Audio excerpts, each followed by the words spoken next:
Kitab Kejadian pasal 49. Yakub memberkati anak-anaknya.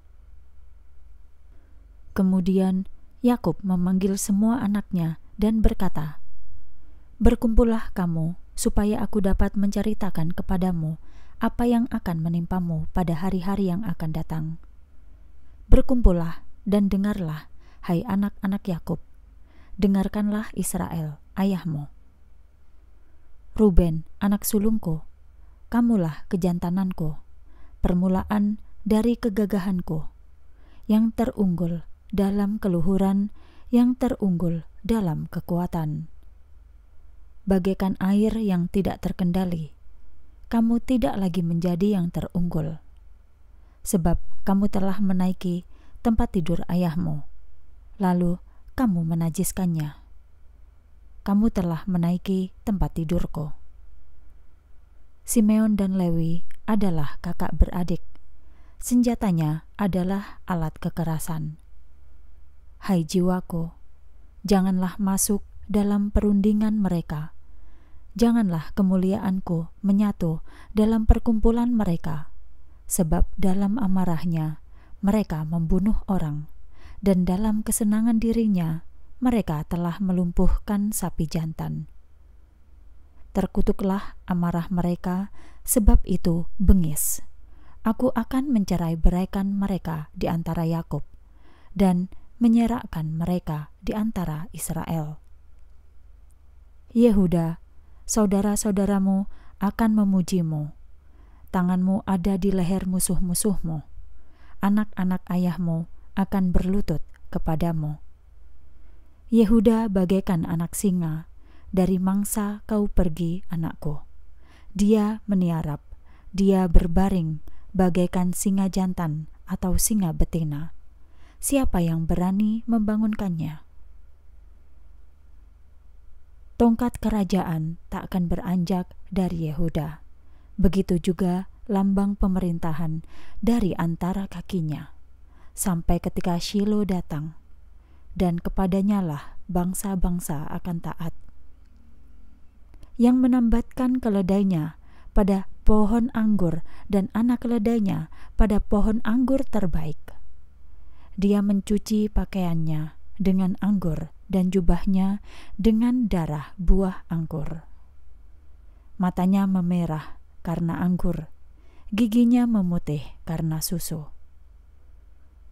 Zebulon akan hidup di tepi laut, dan pesisirnya bagi kapal-kapal, dan batasnya akan sampai ke Sidon. Isakar bagaikan keledai yang kuat, yang berbaring di antara kedua bebannya. Ketika dia melihat tempat peristirahatan yang baik dan tanah itu menyenangkan, dia membungkukkan bahunya untuk memikul beban dan menjadi budak kerja paksa, dan akan menghakimi umatnya sebagai salah satu dari suku-suku Israel. Dan akan seperti ular di pinggir jalan, dia akan seperti ular berbisa di jalan setapak yang memagut tumit kuda, sehingga yang menunggangnya jatuh ke belakang. Aku menantikan keselamatan darimu, ya Tuhan. Gad akan diserang oleh gerombolan, tetapi dia akan menyerang mereka karena tumitnya. Bagi Asher, makanannya akan berlimpah, dan dia akan menghidangkan santapan lezat raja. Naftali bagaikan seekor rusa betina yang terlepas, yang menghasilkan perkataan-perkataan indah. Yusuf bagaikan dahan yang penuh buah, dahan penuh buah di dekat mata air, yang ranting-rantingnya menjalar ke tembok. Para pemanah menyusahkannya, membidiknya, dan membencinya. Namun busur Yusuf tetap kukuh, dan lengan tangannya dibuat makin kuat oleh tangan yang maha kuasanya Yakub, karena sang gembala, batu karang Israel. Allah ayahmu akan menolongmu. Semoga Allah yang maha kuasa memberkatimu dengan berkat dari surga, berkat-berkat dari kedalaman samudra paling bawah, berkat-berkat dari buah dada dan rahim.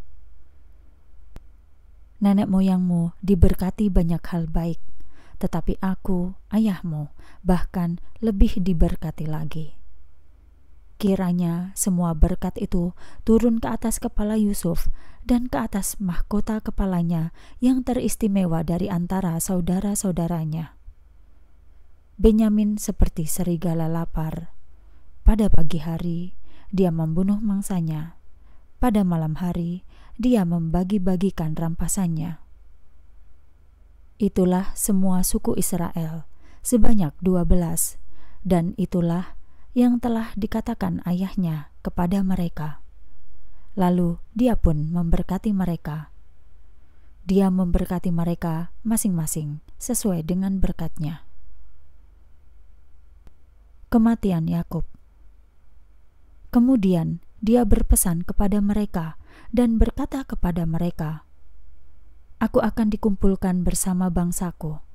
Kuburkanlah aku bersama dengan nenek moyangku di dalam gua, di ladang Efron orang Het itu, yaitu di gua yang ada di ladang Makpela, di depan Mamre, di tanah Kanaan, yang telah Abraham beli beserta dengan ladangnya dari Efron orang Het itu, sebagai pekuburan miliknya.